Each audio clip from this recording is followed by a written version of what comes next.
You know, I never thought silence could be this loud. The kind that creeps into your chest and just stays there, heavy, cold, and cruel. That evening, I was sitting on my porch, watching the sun sink behind the trees. Same porch I built with my own hands 43 years ago. Same house where my boy took his first steps, and where my wife, Martha, used to sing while making Sunday dinner. Everything around me looked the same. The old rocking chair, the creaky door, the mailbox that never shut right. But something inside me felt different. Like my name didn't belong on the deed anymore. That morning, my son, my only son, walked into the living room with his eyes low and his tone rehearsed. He said, "Dad, can we talk?" And right there, I knew. No one ever starts good news like that. He sat across from me, couldn't even look me in the eyes. His hands trembled a little, like he was holding the weight of someone else's words. Then he said it, real slow, like he was afraid of how it would sound once it left his mouth. "Dad, Emma said she doesn't feel comfortable around you anymore." For a second, I thought I misheard him. I chuckled, that kind of small, nervous laugh you let out when something don't make sense. "Comfortable?" I asked. "Boy, what you mean she ain't comfortable? I barely even speak when she's around." He didn't answer. He just stared at the floor. And that silence, that's when I knew it wasn't really about Emma. I said, "Son, this is my house. The roof you grew under. The walls that heard your laughter, your tears. You mean to tell me your wife don't feel comfortable here, so I'm the one who got to go quiet?" He took a deep breath, still not looking at me. Then he said words that split my heart clean in half. "Dad, maybe it's best if you take some time away, just until things feel right again. Take some time away," like I was some guest who'd overstayed his welcome. My fingers went cold. My throat tightened. I couldn't find no words, just memories. The first bike I fixed for him, the nights I stayed up when he was sick, the graduation I clapped the loudest for, all of that gone in one conversation. I looked at him, and for a brief moment, I didn't see my son anymore. I saw a stranger wearing his face. So I did what I never thought I would do. I stood up, walked to my room and started packing. Each shirt I folded felt like another goodbye.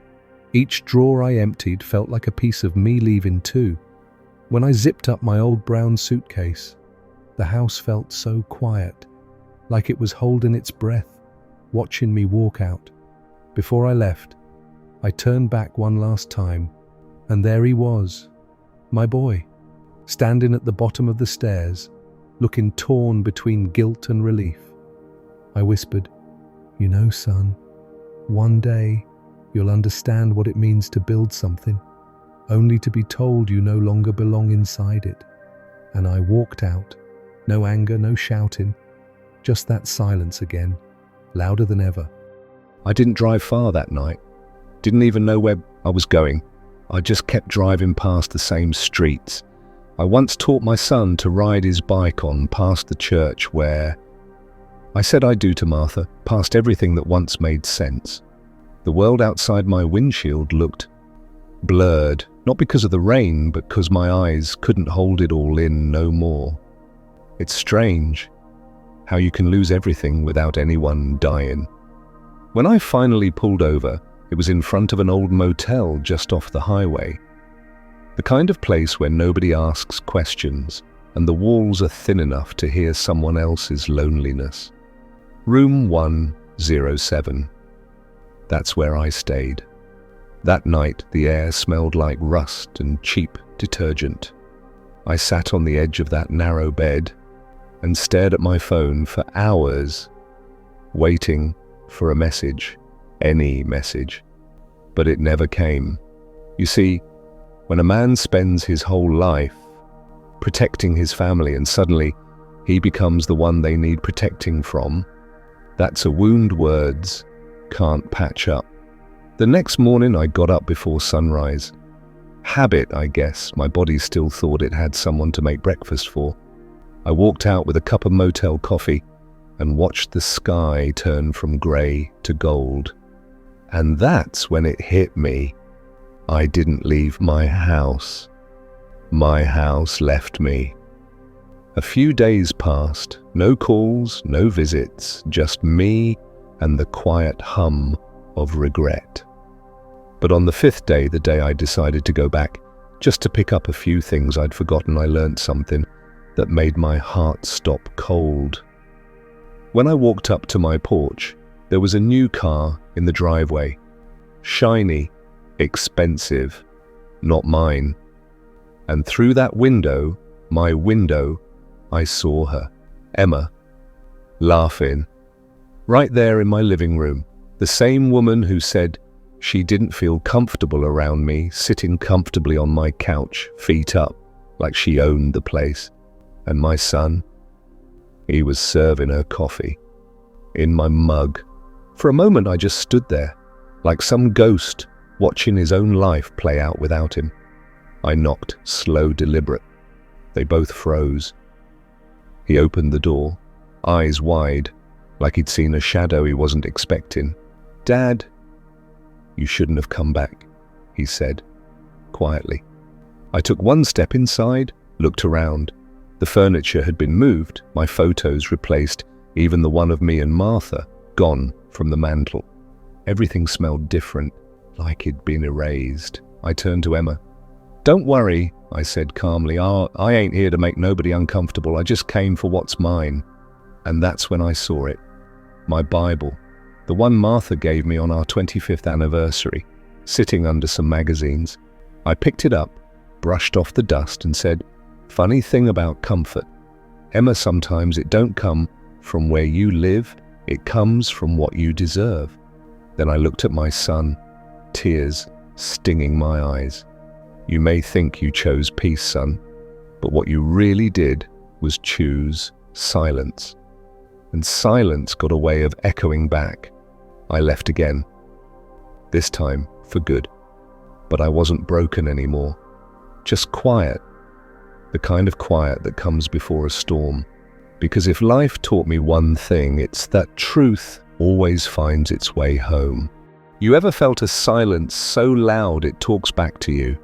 That's what the nights felt like after I left. The motel was gone now. I'd moved into a small apartment across town. One chair, one bed, one lamp, and a box full of memories I couldn't quite throw away. But in that quiet, I started hearing things I never noticed before. Little echoes of truth. Things I had missed when I was too busy trying to keep my family together. See, when you step back, the picture starts to make sense. And the truth, it never whispers for long, it always finds a way to shout. One afternoon, I was in the corner store picking up a few things when I ran into Mrs. Green, my old neighbor. Sweet lady, talkative, always saw more than she should. She looked at me, surprised. "Charles? Oh my lord, I thought you moved to Florida." I smiled faintly. "No ma'am, just relocated a few miles down." She frowned, leaned in closer and said softly, "Well, I hate to be the one to say it, but I saw something strange at your house the other day." My stomach tightened. "What do you mean?" She sighed. "Your son and that wife of his, they were showing the place to some real estate agent. Said they were thinking of selling my house. The one I built with my own 2 hands. For a second, I couldn't breathe. It felt like someone had reached inside and twisted my chest from the inside out.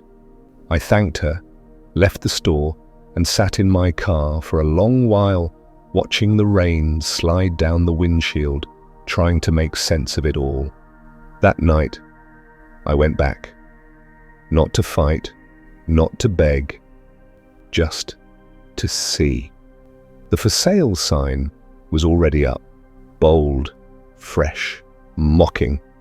And then as I stood there in the dark, a light came on inside. Emma's silhouette, laughing again, this time on the phone. I could hear her voice through the open window. "He's out of the picture now. We'll sell the house next week, split it and start fresh." split it, start fresh. Like I was some obstacle they just moved out of the way. Something inside me snapped, not in anger, but in truth, because right then, I realized this wasn't just betrayal, it was a plan. I turned around, walked back to my car, and pulled out my phone. I called a man I hadn't spoken to in years, a friend from my old job, now working in real estate law. Told him everything. He said, "Charles, don't sign a damn thing. That house is still legally yours. They can't sell what they don't own." And for the first time in months, I felt relief. Not victory, not yet, but the kind of quiet justice that starts in your bones. The next morning, I sent my son a text. Short, cold. "We need to talk. One last time. At the house." He agreed. When he arrived, I was already standing on the porch. Same porch where I once taught him to hammer nails straight, back when life was simple. He looked tired, guilty. I didn't shout, didn't curse. I just said, "I built this house with love, not money. But I guess you can't sell love, can you?" His eyes filled with tears. "Dad, it's not what you think. It's exactly what I think." I cut him off. "You let greed sit at your table, son, and now it's eating you alive." He tried to explain, but I just handed him a letter from my lawyer. A notice of ownership, proof. His face went pale. Emma stepped outside, furious, but I didn't even look at her. "You wanted me gone?" I said quietly. "Fine. But this house, this home, remembers who built it, and it remembers who broke it." Then I turned to leave. But before I did, I said one last thing. "Tell your wife she can keep her comfort. I'll keep my dignity." I walked away slow, calm, and lighter than I'd felt in years. Because sometimes revenge ain't fire. Sometimes it's peace. The kind that burns quietly while the guilty watch it glow. I didn't hear from them for a long time after that. No calls, no texts, no "Dad, how are you?" And honestly, I didn't expect any. When betrayal comes from the ones you love most, it changes how you hear silence. You stop expecting apologies and start learning peace in your own company. Weeks turned into months. I got used to eating alone, watching the sunrise from that small balcony. Some mornings I'd make 2 cups of coffee out of habit, one for me, one for nobody. But pain has a strange way of circling back. It don't always knock loud, and sometimes it just stands there, waiting until you finally open the door. That door opened one night, late, rain pouring down again, the kind that sounds like a drumbeat on the soul. Someone knocked 3 times, or when I opened it there, he was, my son, soaked, eyes red, shoulders slumped like a man who'd finally met the weight of his own choices. For a second, we just stared at each other. Years of love, pain, and silence trapped in one long, heavy moment. He said softly, "Dad, can I come in?" I didn't answer right away. My heart wanted to say yes. My pride wanted to say no. But I stepped aside anyway. He walked in slow, looked around at the small apartment, the cracked lamp, the empty chair, the quiet. Then he broke. Not loud, not dramatic, just broke. Tears. The kind you can't fake. The kind that make even a father's anger sit down. "Dad, I messed up," he said. "Emma, she left me. I didn't react, just listened. She said I wasn't strong enough, said I let you control too much of my life. But she's the one who pushed me to do all this, the house, the fight, the lies. I thought I was protecting her, but I was destroying you." I took a deep breath, and for the first time in months, I saw my boy, not the man who betrayed me, but the son I raised. He fell to his knees, sobbing. "Dad, I lost everything, my marriage, my job, you. Please, I don't expect forgiveness. I don't want to lose you too." And right there, the anger I'd been carrying for so long, It cracked. I knelt down beside him, put a hand on his shoulder and said, "Son, forgiveness ain't something you earn. It's something I give for my own peace." He cried harder, and I held him. The rain outside kept falling, but inside, the storm finally stopped. After a while, I stood up and said, "You're still my son, but now it's time you learn what a man really is. Not one who runs from mistakes, but one who stands up after 'em." He nodded, quiet. And for the first time in a long time, we talked, really talked, till the sun came up. That night didn't erase the past, but it opened something we both thought was dead hope. Sometimes, redemption don't look like a grand apology or a big moment. Sometimes it's just a father and son crying in the dark, learning how to be human again. It's been a few years since that night, since the rain, the tears, and the words that changed both our lives. My son started coming around again, not every day, but often enough that the silence stopped echoing so loud. We'd sit on that same old couch talking about life, mistakes, and forgiveness. Sometimes we'd just sit in silence, and that silence, it felt like healing. He helped me fix up the apartment, bought new curtains, replaced that flickering lamp that once stood as a reminder of everything broken. He said, "Dad, I want to make this place feel like home again." I smiled and told him, "Son, it's already starting to." There was no big cinematic ending, no applause, just small, quiet moments, the kind that matter most when you've lived long enough to understand peace don't come with fireworks, it comes with forgiveness. One evening we sat on the balcony watching the sunset. The sky was burning orange like fire softening into gold. He turned to me and said, "I still don't deserve your kindness." I looked at him, smiled and said, "You don't have to deserve it, son. Just live in it, that's enough." He nodded, tears welled up, but this time they weren't from guilt, they were from gratitude. And I realized something that night. Sometimes life don't give you closure wrapped in beauty. Sometimes it gives you a scar and a chance to wear it with pride. Emma never came back. She sent him divorce papers a month later. He signed them quietly, no fight, no bitterness, just acceptance. He told me, "I guess she wasn't meant to stay." I told him, "No, son, she was meant to teach." From that day on, we made a promise to never let silence live between us again.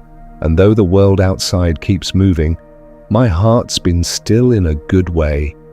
Because the same house where I once felt unwanted now feels full again. When people ask me if I've forgiven my son completely, I tell them this: forgiveness ain't a one-time thing. It's a road you walk every day, and some days you walk it together. I still wake up early, make 2 cups of coffee, but now one of them never goes cold. Because every Sunday morning, right as the sun climbs over the rooftops, my son walks through that door, smiles and says, "Hey Dad, mind if I join you?" And every time I say, "You already are, son, you already are."